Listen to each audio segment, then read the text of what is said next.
Good morning. Let's talk about literacy. This is going to be a lot for parents, and then of course kids can watch it, but parents, this will be some ideas and lessons that you can do at home. There's a lot that's hard for me to teach over video because so much of preschool is experiential, is doing it, is practicing, and is talking about things along the way. So in literacy, kindergartners, preschool, they're not expected to know their letters. They're not even expected to know as they enter kindergarten, but we are exposing them. We want them to realize the letters of their names first so they can read and identify their names. And then beyond that, we're looking for letter recognition, seeing letters in their environment and starting to name them. So when we do our foundations and we go through the letter sound and name and picture, that's about exposure. So it's not a test or anything that they have to have. So if you're at the point where we're just trying to do that, we got to think of fun activities about engaging them in literacy and then in the writing aspect of it.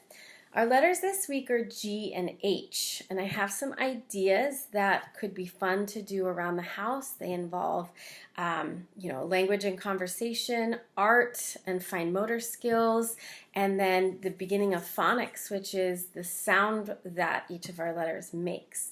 So I always make mistakes with kids. It's okay for them to let you make mistakes and then tell you how to fix it. This kind of goes into their problem solving. So I'm going to show you what I do to teach letters in the classroom, and I'm just starting with paper and scissors. Our letter is G. It's really hard to cut out, but I'm going to try to cut out a G. And again, if I make a mistake, it's really okay. But as I go through this, I'm going to narrate what I'm doing to my child, because the more language they hear, the more they're going to be able to say. So let's cut out the letter G. You can write the letter G on a paper and go from there. Or you can, so pretty simple. I'm just going to kind of bubble letter cut around it, and then that gives them some space to do some coloring or painting or whatever you might want to do inside that. So here's my letter G. It's kind of coming together. Stakes are definitely okay. You could do this with their letters that we're doing for the week. Like I said, G and H. You could also, if your child's ready to just do their letters of their name, start there. We generally teach capital letters first and then go into lowercase in the second half of the year. So here's my G. Nothing fancy. It's flimsy. It's fun, whatever's clever. So something that we like to do is called rainbow writing. And this is where they go over something multiple times, tracing with different colors. So as we do this, I might hold all the crayons and I might say, what color do you want next? But you're going to encourage them to, see I have that line here that I made, my little pattern. So you're going to encourage them to trace over that multiple times with their colors, and again, naming their colors. If they know their color names and their sentences are, 3-4 words coming along, please require that they say a full sentence. May I have the green crayon, please? If they're ready to do that, that's great. If you're at the point where they're saying green and that's the only word they're saying, that's fine too. At least make them say the word every time. If they're at a point where they're saying 2 words, then say want green. So I'm going to start to make this look kind of pretty, something that they can be proud of, something you can hang up, something that you can use.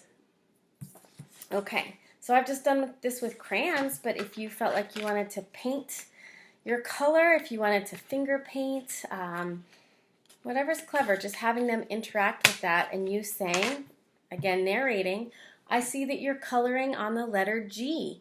G makes the sound G back here in our throats, G. After you've done some sort of little art project, something calling attention to this G, and you're saying the G sound, let's walk around the house. Let's find things that start with the letter G or start with the sound G. Because remember, they're not at the point necessarily where they're connecting those letter sounds and the visual of the letter. So you're just walking them through this and exposing them to those ideas. So it can become a treasure hunt, and I would really do this with every letter. That's what we do in the classroom. We walk around and we practice saying the sound. So in the classroom, I'll say marker. Does marker start with the same sound as G? G, marker, G. And if we're just encouraging them and telling them the right way, no, it doesn't. That's different. You can use your G as like a little placemat and put a couple things on it that start with the letter G. Your green crayon, your green marker. Maybe you have some toys that's a gorilla, or some letters are definitely easier than others to find around the house. Your next step then is when you're reading to them, really pointing out those letters in the text on the page. They, again, are all at different stages for their appreciation of books. So if that is going to lose their attention, then it's not the appropriate time to start doing that. But if you have their attention and you can call attention to the text in those books, oh, I see a letter G here. That's one of our letters for this week. Let's point to the letter G. Say the sound again. Okay? So those are just a few ideas for helping their literacy. And this can just be something that's done every day. Again, if your kiddo is not ready for the letters that we're going through the week, concentrate on the letters of their name. Okay, that's most important. Their first letter, their first initial is really the most important to get started. Okay, hope you found this helpful. Bye.